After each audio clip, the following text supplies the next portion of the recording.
Bismillahirrahmanirrahim. Assalamualaikum warahmatullahi wabarakatuh. Bismillahirrahmanirrahim. Wassalatu wassalamu ala rasulillah. La hawla wa la quwata illa billah. Asyhadu an la ilaha illallah wa asyhadu anna Muhammad Rasulullah. Allahumma salli ala sayyidina Muhammad wa ala ali sayyidina Muhammad. Selamat malam sahabat semuanya, pecinta channel Gus Baraja. Hadir kembali di layar monitor kamu bersama saya di sini, Bagus Baraja, di channel kesayangan kita semuanya, channel edukasi, channel motivasi, channel pengembangan diri, di channel Gus Baraja. Kali ini saya akan membahas tentang bagaimana caranya menyelaraskan antara pikiran dan hati. Terkait video-video sebelumnya saya senggol-senggol tentang betapa pentingnya menyelaraskan pikiran dan hati, ya. Sebenarnya ini pertanyaan dari salah satu penonton yang komen di salah satu video yang saya buat, yaitu 3 hari yang lalu kalau nggak salah, yaitu tentang rahasia ilmu menarik rezeki setiap hari.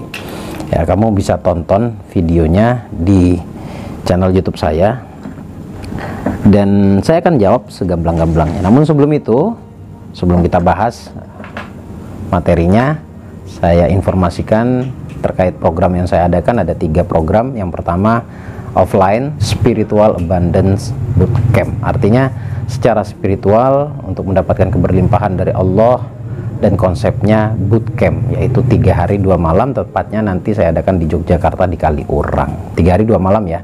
Dan untuk pendaftarannya kamu silakan langsung hubungi nomor telepon atau nomor WA nya Mas Roni yang tertera di layar monitor atau cek di deskripsi.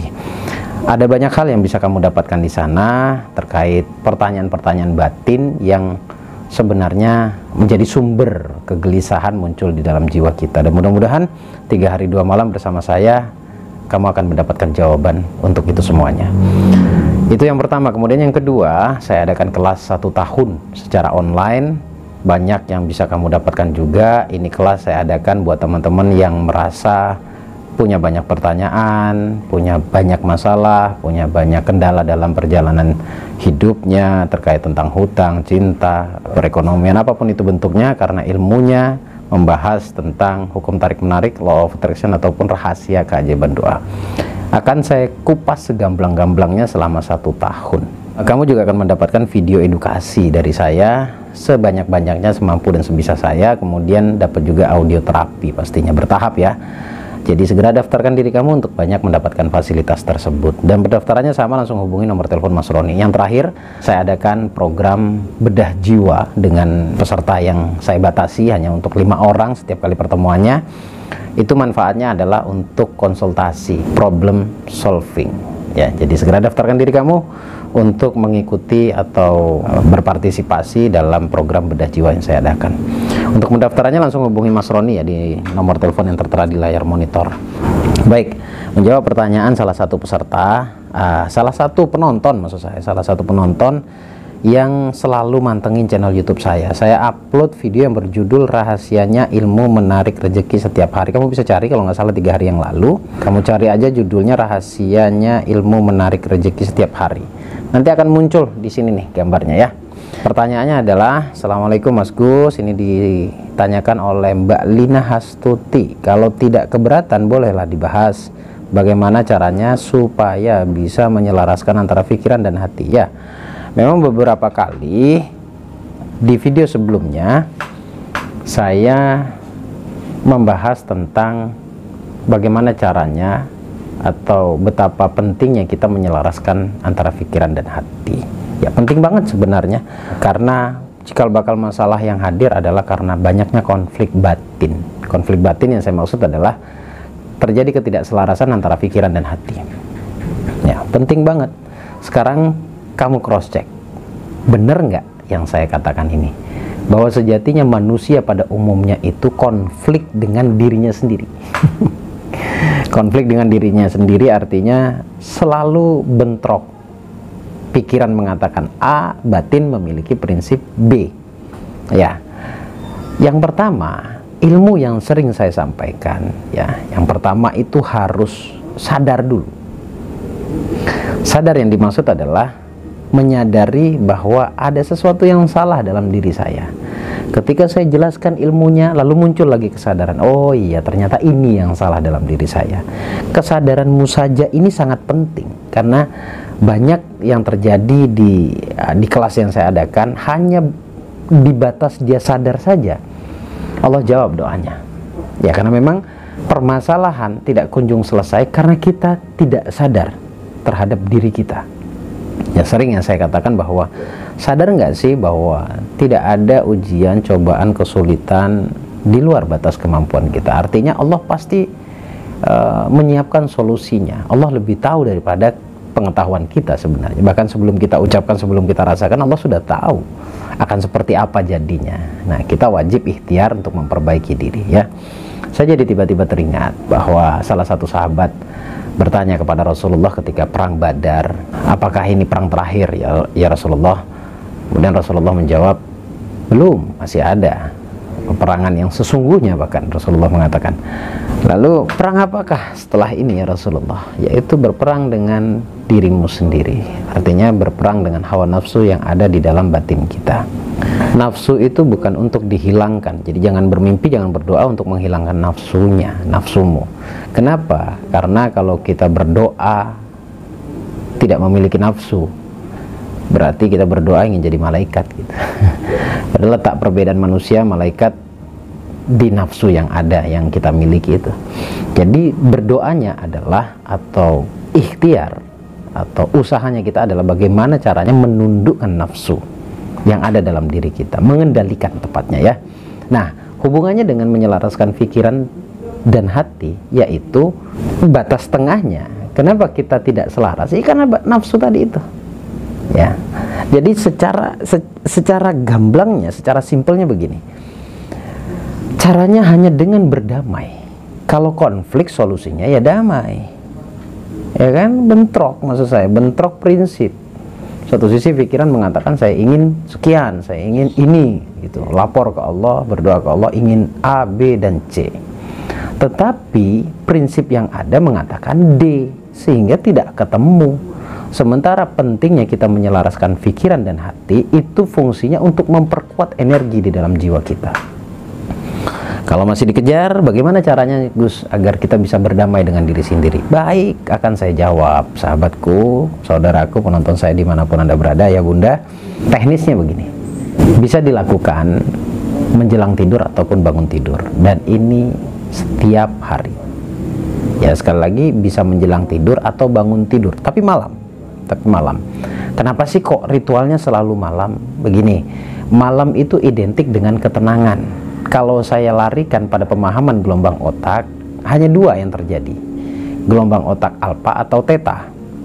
Karena pikiran manusia kalau sudah malam itu pada dasarnya, pikiran yang saya maksud adalah pikiran bawah sadar loh ya, itu enggan memikirkan sesuatu yang keras, dalam artian enggan memikirkan sesuatu yang akan membuat pikiran stres.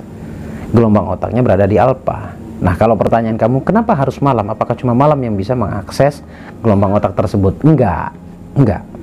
Itu pentingnya kita memahami gelombang otak. Gelombang otak alfa dan theta itu maksudnya adalah kondisi tenang. Kalau kamu bisa mengakses kondisi tenangmu di luar malam, katakanlah siang, ya oke, fine, nggak apa-apa, terusin, dan itu bagus. Jadi poinnya itu bukan karena malam, tepatnya di gelombang otak alfa dan theta. Kebetulan mengakses gelombang otak alfa dan theta ini lebih realnya, lebih kebanyakan dipraktekkan atau dirasakan yaitu malam hari. Lupakan tentang malam ataupun siang ya. Yang jelas belajar banyak tentang gelombang otak. Nanti kamu akan paham di sana. Karena gelombang otak alfa dan theta adalah gelombang otak di mana kita mudah menerima sugesti.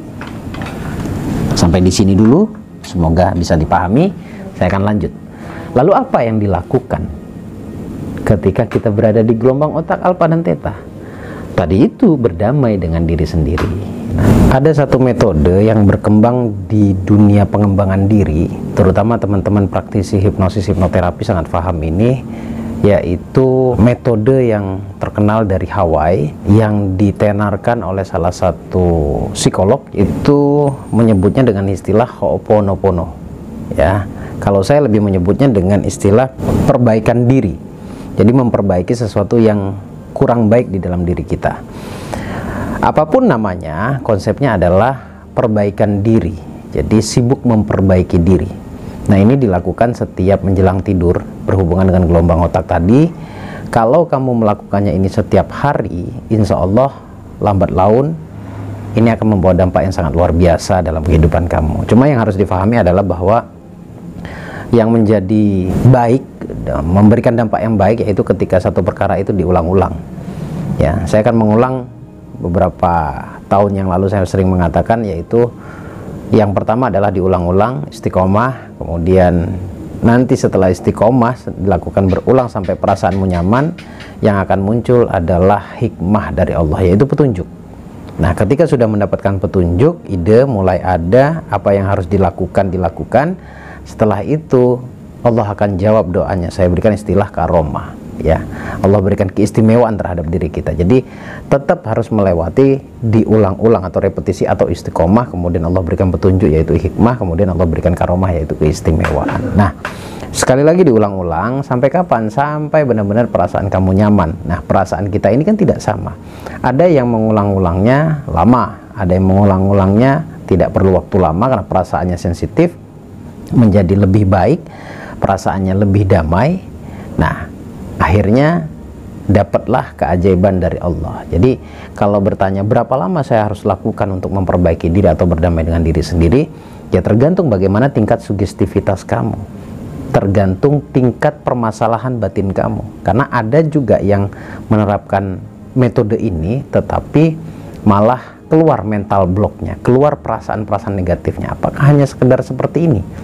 Gitu ya. Jadi tergantung, cepat atau lambatnya tergantung tingkat sugestivitas seseorang. Nah, saya perlu tambahkan dalam penjelasan di video kali ini, kepada siapa kita harus mengucapkan 4 kalimat sakti itu. Menurut saya ya, itu adalah 4 kalimat sakti, yaitu I'm sorry, kemudian please forgive me, kemudian thank you, dan I love you. Pertama, pernyataan tersebut itu menurut saya adalah pengakuan. Nah, kalau bicara pengakuan kan kepada Allah. Kalau kepada diri kita sendiri itu pernyataan, tapi sebenarnya intinya atau esensinya itu bukan di perkara kata-katanya, tetapi di perasaan kita. Nah, jadi kalau perasaan kita mencerna setiap kata yang kita ucapkan dengan metode atau 4 kalimat sakti tersebut, ya hasilnya akan luar biasa. Sekali lagi, poin pentingnya adalah di perasaan. Kalau cuma ngucapin, saya suruh kamu ngucapin sekarang 4 kalimat sakti tersebut 1000 kali misalkan begitu. Kalau itu menjadi jaminan membawa dampak yang baik, membawa perubahan dalam hidup kita, saya rasa semua orang sudah akan baik sekarang. Tetapi realitanya berapa banyak orang yang sudah menerapkan itu tetapi tidak membuahkan hasil. Nah, itu sebenarnya disebabkan apa? Nggak bisa nembus rasa. Jadi tetap kekuatannya ada di perasaan kita. Sekali lagi, emosional atau spiritual itu penting banget untuk kita latih. Ya, namanya latih kan pasti diulang-ulang. Nah, improve-nya bisa nggak Gus? Karena saya tidak nyaman dengan kata-kata itu. Boleh diimprove, nggak jadi masalah. Apapun kata-kata yang kamu gunakan, yang penting benar-benar bisa kamu rasakan dan masuk dalam kedamaian jiwa. Ya, kalau saya lebih menggunakan, karena memang saya belajar dari dulu mengolah kata, saya lebih kepada mengaku kepada Allah, ya Allah, saya sadar hari ini atau sudah sekian lamanya saya berbuat salah, saya menzalimi diri saya sendiri, maafkan saya ya Allah, ampuni saya. Nah, itu gambarannya kalau itu pengakuan kepada Allah. Lalu saya berikan pernyataan kepada diri saya, wahai diriku, wahai jiwaku, wahai ruhku yang selama ini bersamaku, maafkan aku jika selama ini aku hanya memberikan kecewa kepadamu. Maafkan aku, mulai hari ini aku mencintaimu, berlaku selamanya. Nah, ini kan improvisasi. Bolehkah seperti itu? Boleh, nggak jadi masalah.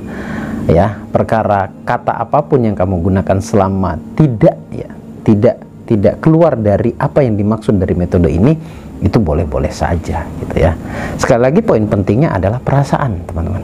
Perasaannya, ya, karena kekuatan kita ini ada di perasaan kita. Kalau kita menggunakan perasaan kita dengan baik dan pada tempatnya, maka keajaiban itu lebih mudah untuk digapai atau diraih atau diberikan oleh Allah. Ya, sekali lagi di perasaan. Nah, terakhir saya ingin sampaikan juga bahwa ini lakukan selamanya. Ya, kelak kamu akan menemukan esensi yang dimaksud oleh saya. Damai itu apa sih? Gitu. Kalau masih penasaran, saya akan bahas di video berikutnya, karena video kali ini sudah cukup panjang durasinya. Saya tanya dulu sama kamu nih, mau tidak saya bahas lebih lanjut tentang wujud damainya hati, damainya jiwa ya. Kalau memang itu dibutuhkan, saya akan bahas di video berikutnya. Terima kasih teman-teman, saya Bagus Baraja, Al-Fakir Ad-Dhaifillah. Assalamualaikum warahmatullahi wabarakatuh. Lampunya kelap-kelip nih.